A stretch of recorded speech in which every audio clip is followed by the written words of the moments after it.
مندوب طلبات موصل اوردر لواحد رز بلبن. رز بلبن جوه العلبه طالع شويه فوق، اللي هو تقريبا كان مطبق او حاجه، بس العلبه سليمه وكل حاجه تمام، مفيش اي مشكله. مسكه مسح بكرامته الارض، وانت ازاي، وانت شخص، وانت حتى مش عارف توصل اوردر، وانت بيتزعق لك، بتتهزق، الباب بيتفتح والاوردر بيترمي في وشك وبيتقفل. ودي حاجات انا شفتها وانا مريت بيها بنفسي، فانت تلاقي نفسك ان انت بتتهزق. طب انت حاجه بتهزقني ليه؟ ازيكم عاملين ايه؟ والنهارده جاي اتكلم معاكم عن الجانب المظلم من شركات التوصيل، اذا كانت طلبات او اذا كانت شركات توصيل محليه. طيب هتقول لي انت باي حق تتكلم في حاجه زي كده؟ اقول لك ان انا اقدر اتكلم لان انا اشتغلت من 5 سنين في توصيل طلبات. من 5 سنين كنت بدرس وكنت بدور على شغل جانبي معايا اقدر ان انا اصرف بيه في مصاريف الجامعه وكده.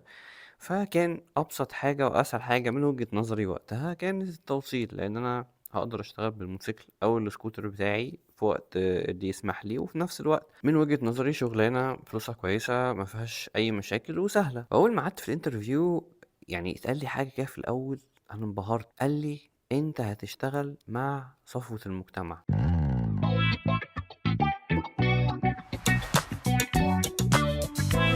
انت تبقى بتتعامل مع الناس اللي ساكنه في التجمع بقى وهايد بارك والحتت دي. انا كنت فرحان جدا بقى، وهنا كانت بقى الصدمه بارض الواقع او احتكاك بارض الواقع. المفاجاه كانت ان اغلبيه الناس اللي عايشه في طبقه اجتماعيه ما عاليه، هم مش شايفينك كانسان، هم شايفينك كاداه، شايفينك انت تايمر بالنسبه لي. يعني انت جبت لي الاوردر متاخر 5 دقايق ليه؟ انا مش مهتم باي مشاكل انت بتحصل لك، انا مش مهتمه بان انت مش عارف توصل لي، انا مش مهتمه بان الامن مش راضي يدخلك. انا كل اهتمامي انا ليه مش هحضر الحفله بالبلاوز بتاعتي. ويمكن دي كانت بدايه صدمتي بالواقع، وهي ان انا لقيت ان لا، الناس دي ممكن يكونوا كويسين بس هم ممكن يعني احتكاكهم بالحياه مختلف. فهم يعني هو مثلا الشخص ده في الصيف في عز الحر هو مش شايف الحر ومش شايف الدنيا، ان هو شايفها من زاوية تانية. فالنهاردة بقى جاي اتكلم عن الزاوية التانية دي اللي ممكن يكون مش عارفها، فممكن الفيديو ده يفرق مع الناس اللي مش فاهمة الدليفري بيمر بايه في يوم.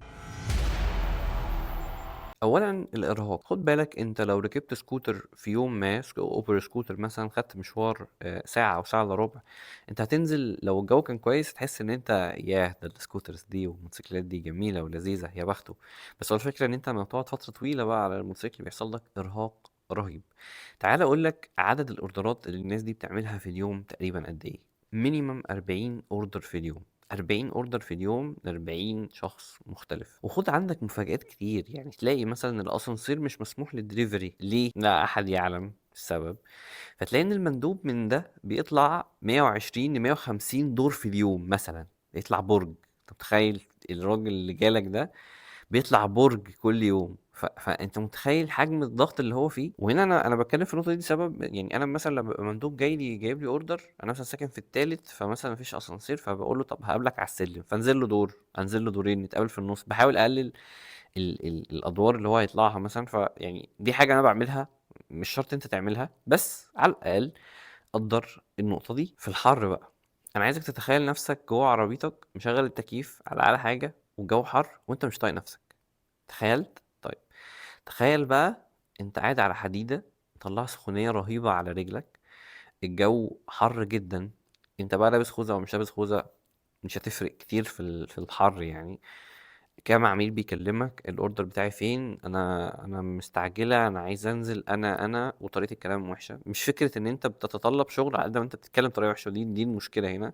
ان انت ده شغل، بس انت بتتكلم ازاي ومفيش ضوابط في الموضوع. فهي دي المشكله. انا ما عنديش مشكله ان انت تكلم المندوب تقول له حضرتك فين عشان انا نازل، تمام. فهو في الحر هو بيبقى بيمر بجفاف انت ممكن انت تتخيله، وفي السقعة هو بيوصل في المطر، بيوصل في التلج، بيوصل في كل الظروف اللي انت ما تقدرش تستحملها. ومن اغرب المواقف اللي لسه حاصله قدامي من كام يوم، كنت في مكان ما ومندوب طلبات موصل اوردر لواحد رز بلبن. رز بلبن جوه العلبه طالع شويه فوق، اللي هو تقريبا كان مطبق او حاجه، بس العلبه سليمه وكل حاجه تمام، مفيش اي مشكله. مسكه مسح بكرامته الارض، وانت ازاي، وانت شخص، وانت حتى مش عارف توصل اوردر، وانت انا هاذيك وهو الاوردر يرجع بيه. والولد فضل يعني مش عارف يقول له ايه، قعد يقول له حسبي الله ونعم الوكيل وبتاع، وفي الاخر مشاه وما خدش منه الاوردر والواد لبسه.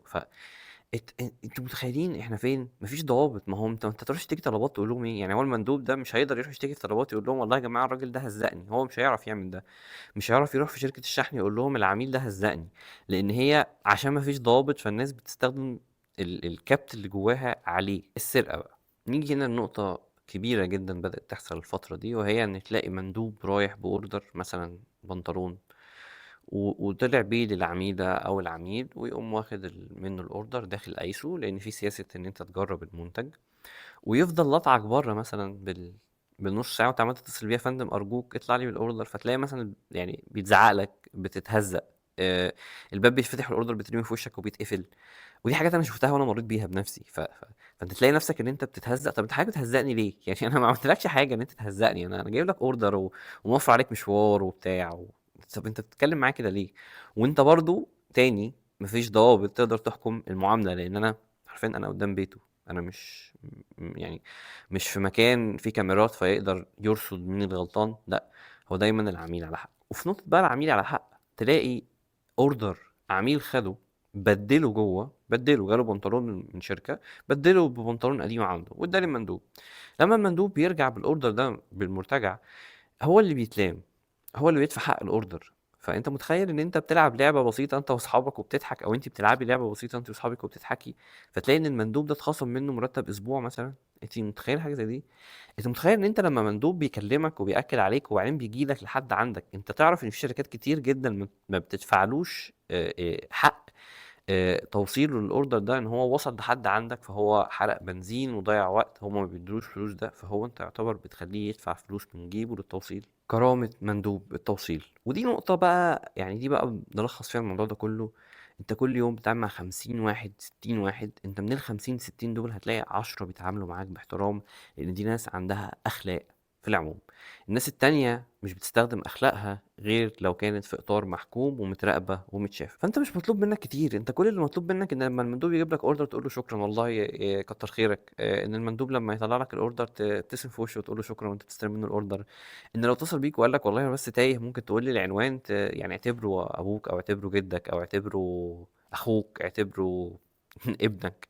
تعامل معاه بشكل ان هو شخص بيأدي خدمة وتعبان وشقيان، فحاول تساعده وحاول تسبورته. اكيد في نماذج سيئة جدا، ده ما مش هنقول لا، لان زي ما انا قلت هناك في نماذج وحشه في نماذج كويسه، بس انت حاول تتعامل معاهم كويس، لان هم ما فيش حد في ظهرهم، ودي المشكله الكبيره. والجانب المضيء من التوصيل ان في ناس فعلا فعلا فعلا محترمه جدا. انا لحد دلوقتي فاكر الاستاذه اللي كانت في مصر الجديده، اللي كنت جايب لها اوردر في عز الحر وطالع لحد الدور الرابع وبديها الاوردر، وانا بجد كنت بضحك. انا دايما يعني في شغلي كنت بضحك، وبجد الست دي ادتني شويبس وميه. انا لحد دلوقتي فاكر لها موقف زي ده ومأثر فيا جدا، وقعدت ادعي لها. فهو دي حد انا مش قادر انسى له موقف زي ده. موقف تاني في استاذ محترم جدا في المعادي، وانا بديله الاوردر في السبت نزل لي ازازه ميه معدنيه في السبت في العز الحر.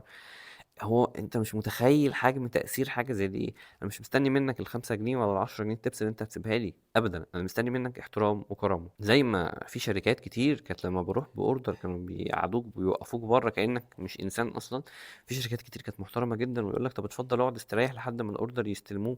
فهي في ناس كانت كويسة، امثلة كتير جدا كويسة. اتمنى ان كل الناس تشوف الامثلة دي وتحتذي بيها، اللي هو انا بقى بتعامل معاه كويس لله، او يعني مش بتكلم في الدين، بس اللي هو خلي معاملتك الانسانيه كويسه مع الانسان اللي جايب لك الخدمه دي، لان هو مفيش حد في ظهره، فخليك انت في ظهره. ودي كانت حلقه والله يعني من جوه قلبي فعلا، لان انا نفسي الناس تحاول تتعامل مع مناديب الشحن بشكل مختلف، ويفهموا هم بيمروا بايه في يومهم وفي حياتهم.